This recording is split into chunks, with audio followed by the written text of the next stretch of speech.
मेरी माए बहनें, आप सभी को नमस्कार। आज बहुत ही भारी मन के साथ मैं आपके बीच में आई और एक घटना ऐसी घटी गांव में जिससे सब बहुत दुखी हैं, सब बहुत परेशान हैं। मंदिर का इस तरीके से मंदिर को खंडित करना, किसी भी आस्था की जगह को खंडित करना, ये कहीं भी बर्दाश्त के काबिल नहीं है और इसकी जितने कड़े शब्दों में वो हम निंदा करते हैं। और जो भी कोई इसका मुजरिम है, जो चले गए, ना उनका कोई हिमायती है, ना कभी किसी ने उनकी हिमायत में फोन किया। और भी कोई अगर आपको इसमें लगते हैं तो उनको भी कड़ी से कड़ी सजा मिलनी चाहिए। मेरी ये आप लोगों से बस इतनी विनती है कि यहाँ पर पूरा गांव है हमारा, हमारे पक्ष के लोग भी हैं, विपक्ष के लोग भी हैं। एक तरीका होता है आलोचना करने का, एक तरीका होता है विरोध करने का, और विरोध से किसी को आपत्ति नहीं है। लेकिन जो जिस तरीके की भाषा का उपयोग किया गया, जो चीजें कही गई धर्म के ऊपर, बिरादरी के ऊपर, महिलाओं के चरित्र के ऊपर, क्या हम पूरे देश में ये संदेश देंगे कि ऐसा हमारा समाज है, ऐसा हमारा इलाका है? ये मेरा आप लोगों से सवाल है। मैं जब चुनाव जीती थी तो मैं इतनी खुश थी, इसलिए नहीं कि मैं जीती, इसलिए कि मुझे सर्व समाज ने, सर्व धर्म ने, सर्व जाति के लोगों ने मुझे अपना वोट दिया था। मेरे लिए उससे बड़ी उपलब्धि जीत की नहीं थी। और हर जगह आप देखेंगे, अगर मैंने कई बार ये बात कही कि मेरे लिए सबसे बड़ी उपलब्धि यह है कि मुझे सबने वोट दिया, सबने अपना आशीर्वाद दिया, अपनी बेटी माना, अपनी बहन माना, और आप सभी मेरी हिम्मत हो। आज अगर इस तरीके की बातें हमारे क्षेत्र से उठेंगी तो मुझे बहुत तकलीफ हुई, शर्म आई मुझे कि मेरे अपने, जो मेरे मामा है, नाना है, भाई हैं, आज उनके बीच में ऐसी बात हो रही।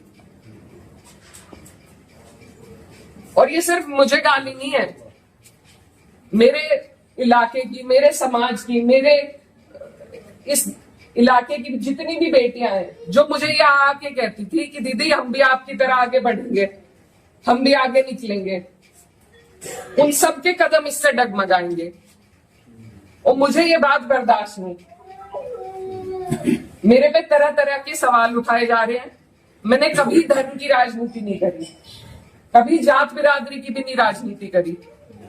मेरे लिए सब मेरे अपने हैं। जहां जिसे मेरी जिस वक्त समस्या होगी, जिस वक्त मेरी जरूरत होगी, मैं वहां पहुंचूंगी।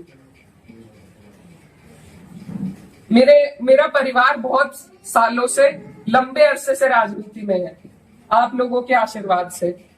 और हमारे वहां पर बाबूजी हुकुम सिंह जी का परिवार और हमारा परिवार लगातार राजनीति में रहा। कभी वो जीते, कभी हम जीते। लेकिन मैं आज उन्हें नमन करते हुए आपको ये बताना चाहती हूँ, कभी ऐसा नहीं हुआ कि किसी ने किसी पर व्यक्तिगत टिप्पणी करी हो, किसी ने किसी को इस तरीके की ओछी बातें कही हो। तो वो एक राजनीति का स्तर था। और आज जो राजनीति का स्तर हम लेके आ रहे हैं, मेरे काम हो सकता है लोगों को पसंद ना हो, बिल्कुल 5 साल बाद मुझे आपके बीच में आना है। मैं किसी आपकी कसौटी पे खरी नहीं उतरी, मैं वोट मांगने की भी हकदार हूं, और आपको देना भी नहीं चाहिए। लेकिन अगर कोई आपके इलाके से कोई लड़की अगर हौसला कर रही है, आगे बढ़ रही है, तो क्या उसे गालियां मिलनी चाहिए?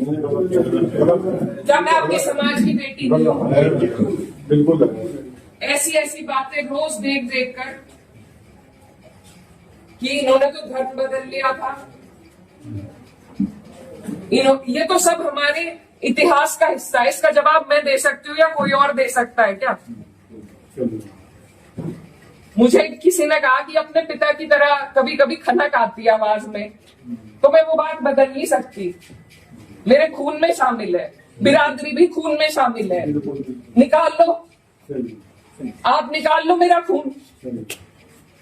लेकिन इस तरीके से ना तो मेरे समाज का, ना मेरा सर इस तरीके से ना झुकाओ सारी दुनिया के सामने ही। मेरी आप सबसे अपील है हाथ जोड़ के।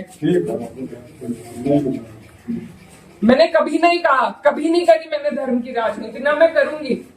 बहुत आसान है अगर मैं सिर्फ मुसलमानों की बात करूं, बहुत आसान है, मुझे कहीं भी नहीं जाना। हिंदू मुस्लिम सब करने बहुत आसान है, लेकिन मैं करना नहीं चाहती। आप सब मेरे अपने हो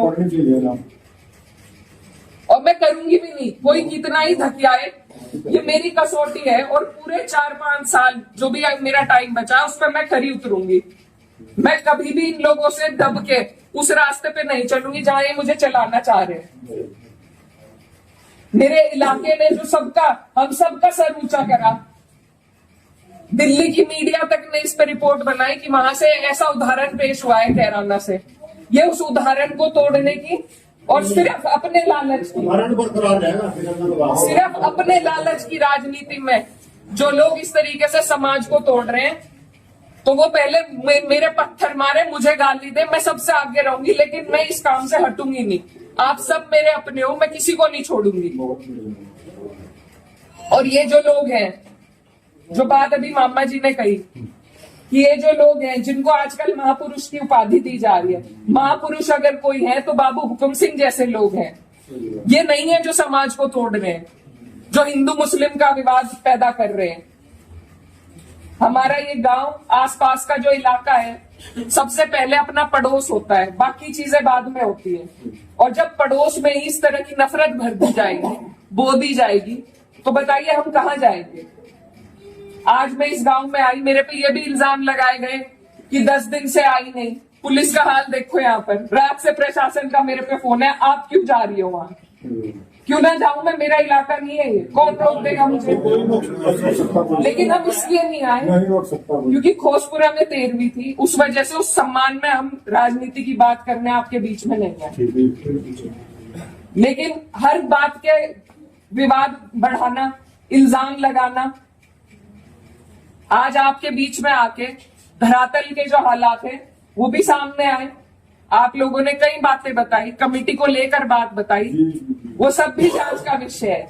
लेकिन फिलहाल जिस पे उंगली उठाई कि इस बच्चे ने ये करा, क्या वो बच्चा जेल नहीं गया?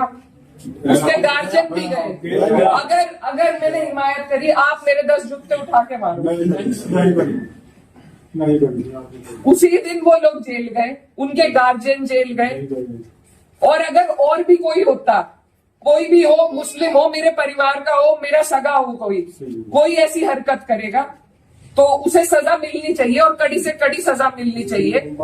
ये प्रशासन आपके बीच में है, आप इनसे पूछ सकते हो। अगर मैंने हिमायत में किसी से भी फोन करा हो